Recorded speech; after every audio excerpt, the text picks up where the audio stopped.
Our scripture lesson for today is Acts 9:36 through 43. Now in Joppa there was a disciple whose name was Tabitha, which in Greek is Dorcas. She was devoted to good works and acts of charity. At this time she became ill and died. When they had washed her, they laid her in a room upstairs.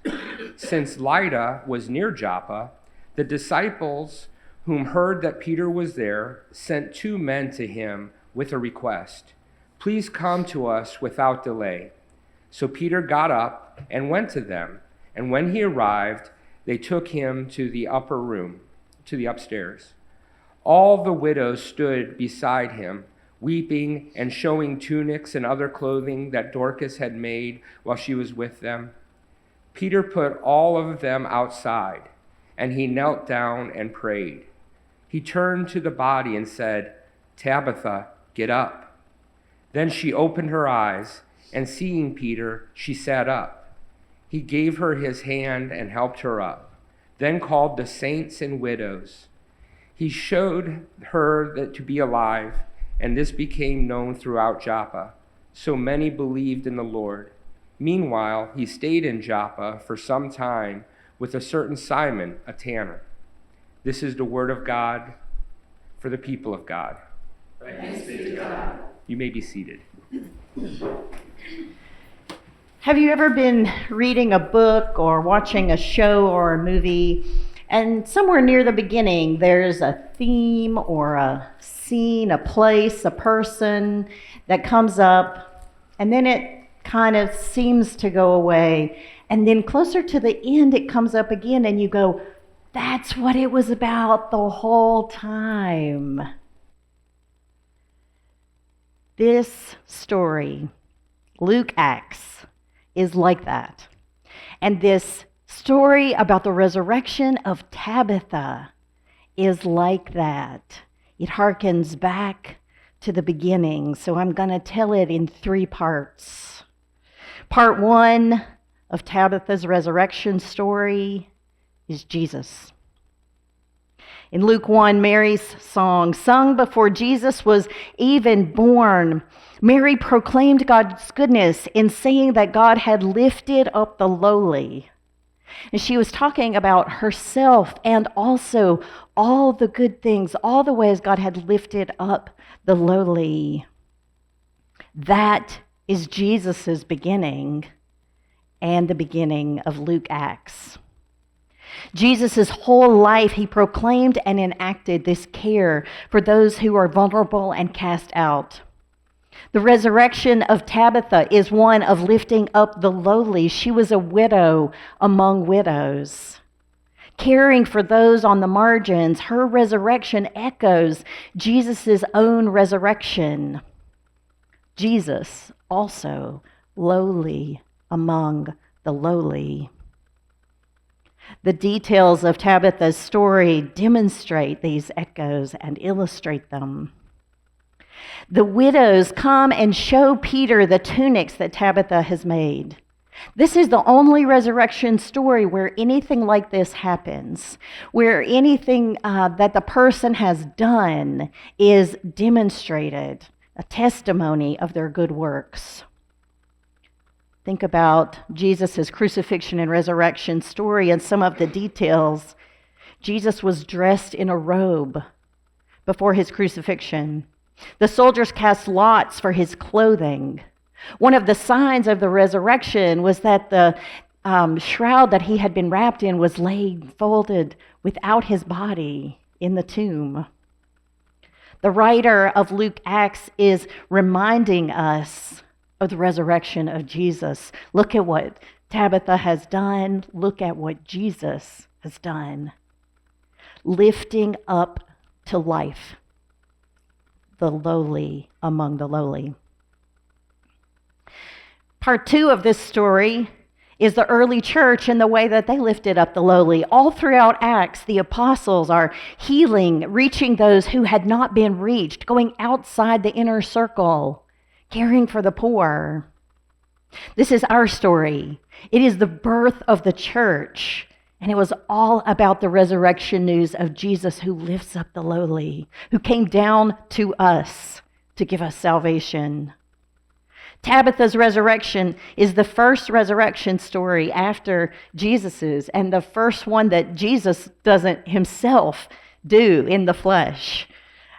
James and I were talking this morning about how you should say this when Peter says, Tabitha, get up. And I said, I think Peter was really praying, like Jesus is the only one that has ever done this. Tabitha's resurrection story is one of only two in Acts, and the only one of a woman, a widow who cares for other widows. God literally lifts up the lowly to life when he raises her from the dead. Part 3 of this story is the church today. Friends, no denomination is perfect, but I am proud of the work that the United Methodist Church does outside of the local church. And this is work that all of us get to be part of just by being United Methodist. A lot of this work is done through our giving. Our apportionment giving supports all kinds of missions around the world and right in our own communities. One ministry we want to highlight today is the Methodist Home for Children here in Raleigh and all over Eastern North Carolina. I'm going to share a clip of a video of Bruce Stanley, the executive director and former Millbrook pastor, friend of mine and many of yours. Bruce is retiring this summer, by the way. Now, it's a longer video than we normally watch, but he covers so much ground in the way that I think only he can about the mission not only of Methodist Home, but of the United Methodist Church here and all over the world. So let's hear from Bruce. In a given service year, your Methodist Home for Children serves over 1,200 children, youth, and their families. It is a variety of services and an array that sometimes is a continuum, with children moving from one service area to the other, and I will narrate one example of that a little bit later. We work all across the state, and we are known for many things. We introduced, actually, family preservation and family reunification in-home services to the state of North Carolina. We do foster care and therapeutic foster care, and we are under tremendous pressure right now in that particular area. Currently, Methodist Home for Children is having to decline 17 referrals for every child we are able to accept into care. And we need foster families and foster parents. And if this is a burden that God has placed upon your heart, we'd be delighted to talk to you about that. And if you are a lay or clergy person, either in the Raleigh or Greenville areas where our foster program is the strongest, it would be a wonderful thing for you to share and to get that word out. Our headquarters is, in one hand, thought to be located on the former campus of the Methodist Orphanage at the corner of Glenwood and Wade Avenue in Raleigh. But as I'm looking at the conference goals for the upcoming years, it seems to me that we are located squarely within those. The first goal being racial reconciliation. I don't believe there's any ministry in our conference that does more than we do with regard to that. Over 60% of the children, youth, and families in our care are persons of color. Our staff are similarly aligned. We are about 65% persons of color with regard to our staff and over 60% women. One of the tremendous issues that we've got as a culture, and we know this, is disproportionate minority contact with law enforcement. And we are always trying to interrupt that cycle. We are the largest provider for the state of North Carolina for therapeutic residential alternatives for young felons to prison. And if you want to know who's going to predict to live life in prison, please, yes. No. The number one indicator that someone is on their way into the adult prison system is that they've been taken first into the juvenile justice system. And so when they come in Methodist Home for Children, we have a chance to interrupt that generational cycle. Racial reconciliation is one of our priorities, and we would hope and pray that you would continue to make that a priority by strengthening us. Second one of our goals as an annual conference is to be youth ministry. And I just told you it's over 1,200 children, youth, and their families, and we are there working on the front lines in so many ways. A couple weeks ago for Trinity Sunday, the passage from the gospel was 28th chapter of Matthew, what really is known as the Great Commission.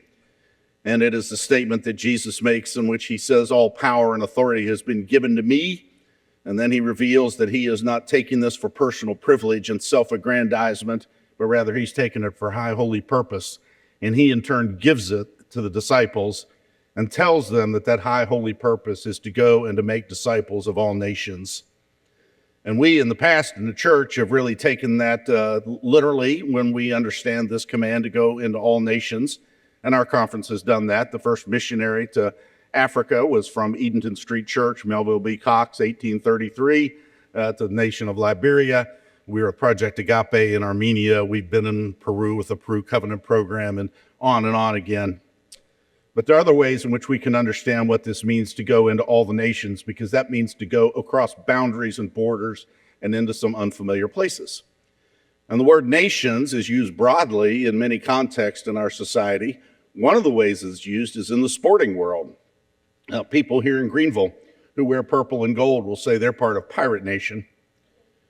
People in Raleigh who use this as their primary hand sign will say they're part of Wolfpack Nation.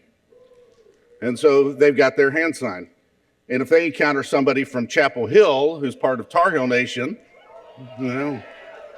they will greet them with a different hand sign.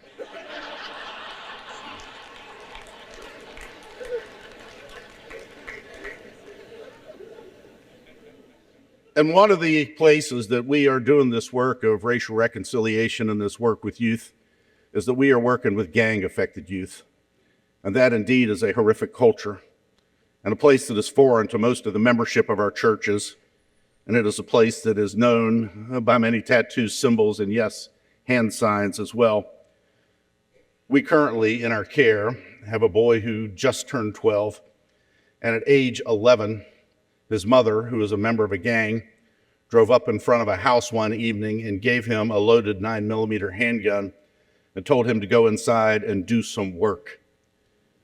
He went inside that home, discharged the entire magazine, hopped back in the car, and they fled.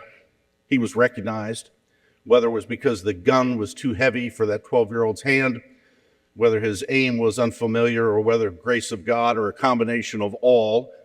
No one was killed in that shooting, but he came to stay with us at our crisis and assessment center and had a 30-day period in which we were trying to devise a therapeutic alternative for him to keep him out of the youth prison system.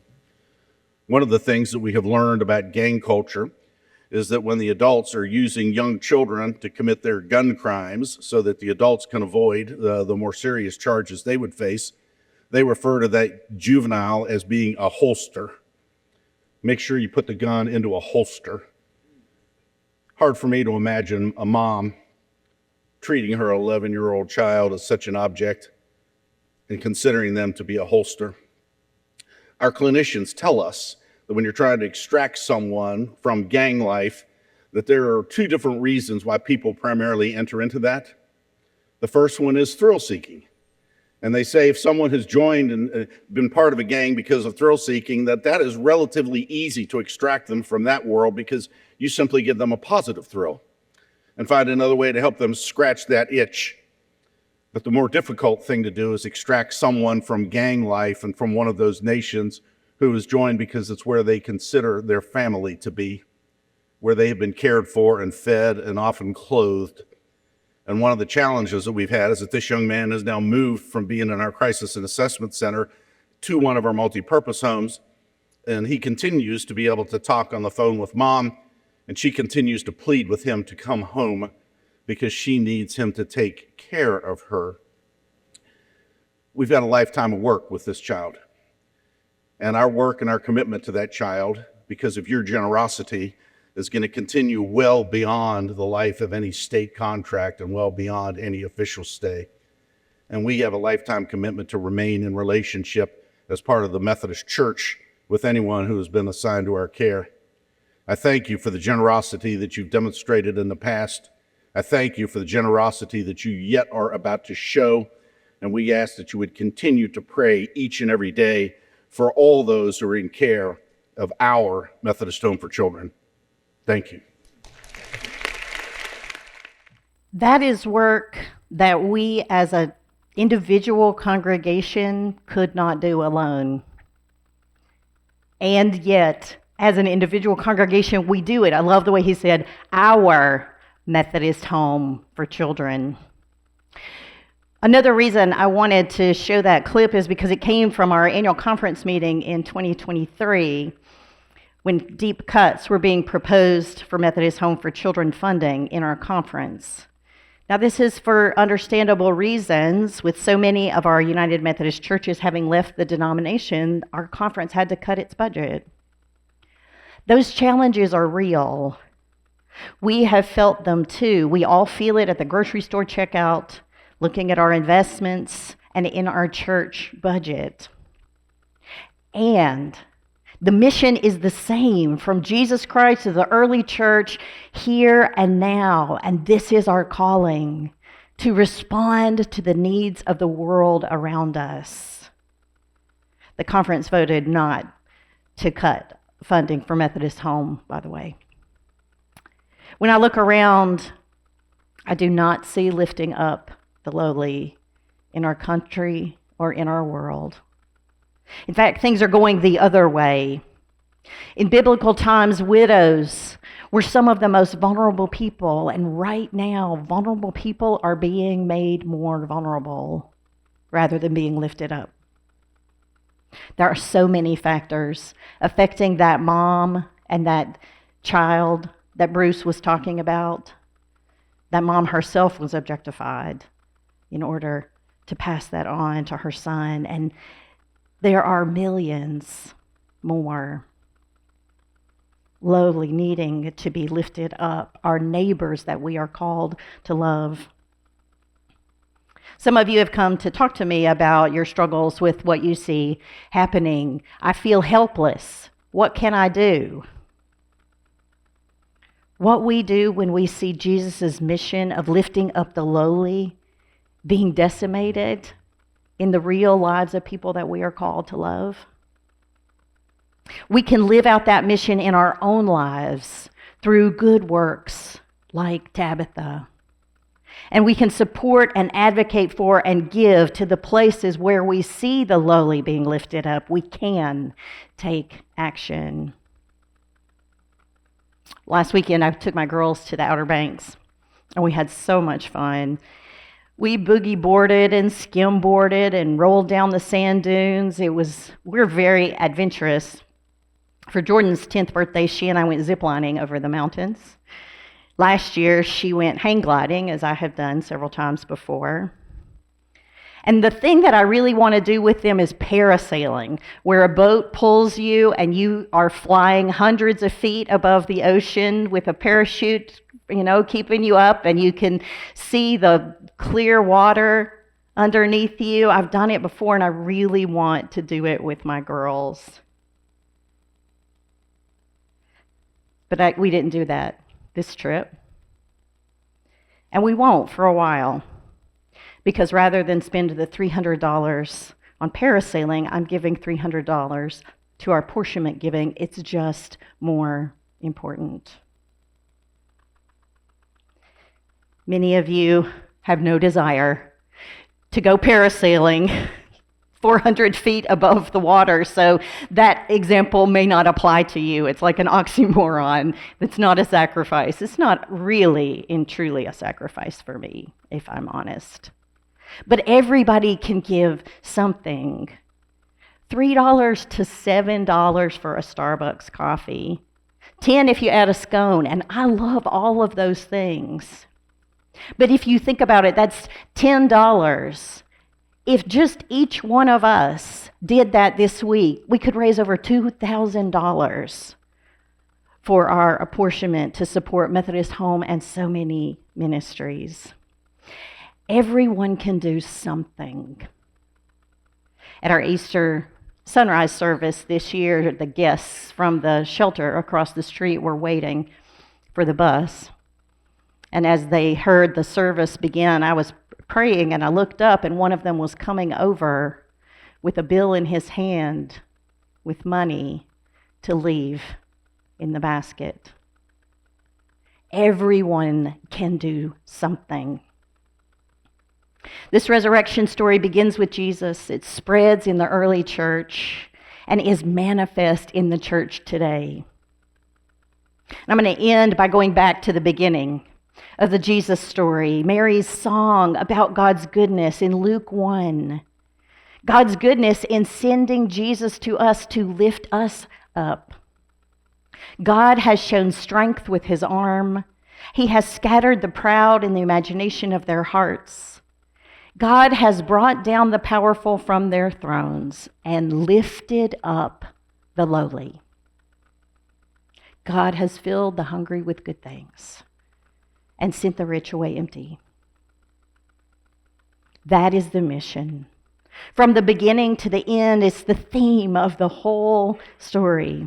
In Jesus, in Tabitha, in the early church, and right here and right now. And that is the mission that I want to be a part of. And I know you do too.